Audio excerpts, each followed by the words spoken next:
The first thing he noticed was not her face or the child's small weight resting against her arm, but the way she stood as if taking up less space than she deserved, shoulders drawn in, eyes steady yet tired, like someone who had already learned how often the world says no. The city cafe behind them glowed with quiet luxury, glass reflecting a life he understood well, while she stood just outside its warmth, asking for nothing more than a moment. Somewhere between the polished windows and the soft afternoon air, something shifted inside him, though he didn't yet know why. She was called Hannah, a single mother living on the edges of a city that never slowed down for anyone who fell behind. Her son, Noah, was barely 4, his small fingers curled into her dress as if anchoring himself to the only certainty he had left. That morning had started like most others, with careful calculations of bus fares, groceries, and the silent fear of what would happen if even one thing went wrong. The apartment they shared was clean but sparsely furnished, the kind of place where echoes lingered longer than laughter. Hannah had learned to stretch everything, including hope, into thin but usable pieces.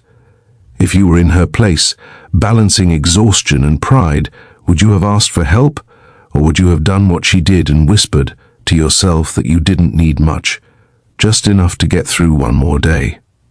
Across from her stood Matthew, a CEO whose life had been built on decisive moves and clean numbers, a man who controlled entire floors of glass offices, yet struggled to control the quiet emptiness that followed him home each night.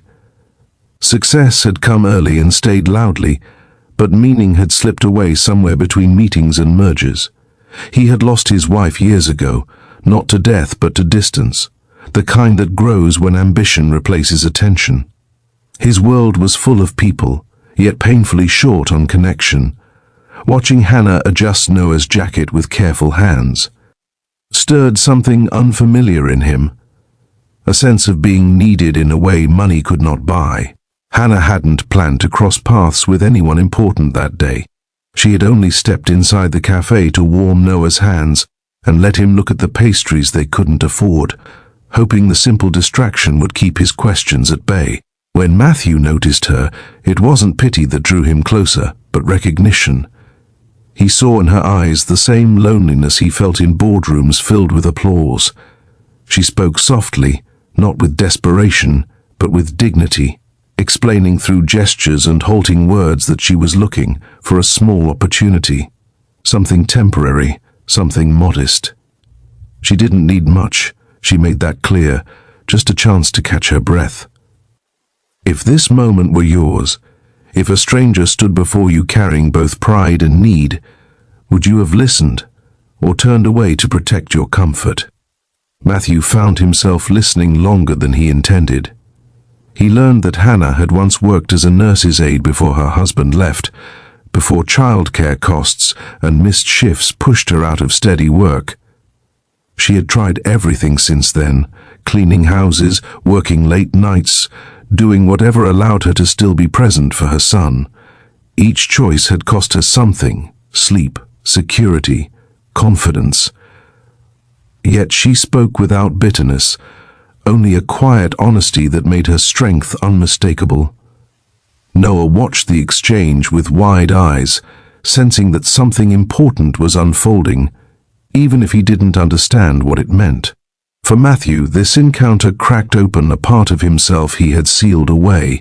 He realized how often he had dismissed people like Hannah as background figures in his own success story, necessary but invisible. Now, standing face to face with her reality, he felt the weight of his own choices pressing back. He thought of the millions that passed through his hands and how little of it had ever changed the way his heart felt at the end of the day. This wasn't about charity, he understood that instinctively. It was about seeing someone fully and responding with humanity rather than convenience. Hannah expected nothing more than polite indifference. When Matthew offered to help her find work within one of his company's community programs, she hesitated, fear flickering across her face. She had learned that help often came with conditions, with judgments that made the cost too high. But he spoke with sincerity, outlining opportunities that respected her skills and her role as a mother. No promises of miracles, just steady ground. In that moment, something loosened in her chest, a tight knot she hadn't realized she carried every day. The weeks that followed marked a quiet transformation for both of them. Hannah began training for a position that fit her experience, one that offered flexible hours and stability. Each paycheck, though modest, felt like a small victory, proof that she could still build something solid for Noah. Her posture changed, her steps grew firmer, and her smiles came more easily, even on hard days. For Matthew, watching her progress brought a sense of fulfillment he hadn't felt in years. He started visiting the program more often, not as an executive, but as a witness to lives being reshaped in small, meaningful ways. Their interactions remained simple and respectful, bound by gratitude and mutual understanding rather than obligation. Yet something deeper grew between them, an unspoken awareness that they had both been altered by a single moment of attention. Matthew began to reassess his priorities, questioning the relentless pace that had defined his life. He found himself leaving the office earlier, walking through neighborhoods he had once only seen from car windows, noticing the quiet courage in ordinary lives. Hannah, too, changed in ways she hadn't anticipated.